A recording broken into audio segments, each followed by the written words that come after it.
بلوچ یکجہتی کمیٹی کی جانب سے تحریک کے تیسرے فیز میں احتجاجی مظاہروں کے سلسلے شروع ہو چکے ہیں۔ بلوچ یکجہتی کمیٹی کی کال پر کراچی میں بھی احتجاجی ریلی نکالی گئی۔ ریلی میں عوام کی بڑی تعداد نے سڑکوں پر نکل کر اسلام آباد میں بلوچ مظاہرین سے اظہار یکجہتی کی۔ مظاہروں میں خواتین کی بڑی تعداد شریک تھی، جنہوں نے بینرز اور پلے کارڈ سمیت لاپتہ افراد کی تصاویر اٹھا رکھی تھی اور شدید نعرے بازی کی۔ مظاہرین نے کہا ہے کہ جبری گمشدگیاں آئین سے ماورائے اقدامات ہیں۔ یکجہتی کمیٹی کی کال پر ہر وقت احتجاج اور تحریک چلانے کے لیے تیار ہیں۔ ریلیوں میں انسانی حقوق کے کارکنوں، سماجی اور سیاسی رہنماؤں نے بھی بڑی تعداد میں شرکت کی۔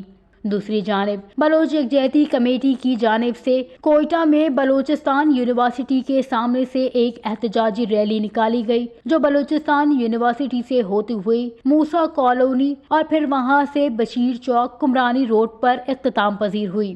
احتجاجی ریلی میں سینکڑوں افراد نے شرکت کی، جس میں جبری گمشدگی کے شکار اور ماورائے عدالت قتل کیے گئے افراد کے لواحقین بھی شریک تھے۔ مظاہرین کے ہاتھوں میں بینرز اور پلے کارڈ تھے، جس میں بلوچ نسل کشی اور ریاستی جبر کے خلاف اسلام آباد دھرنے کے حمایت میں نعرے درج تھے۔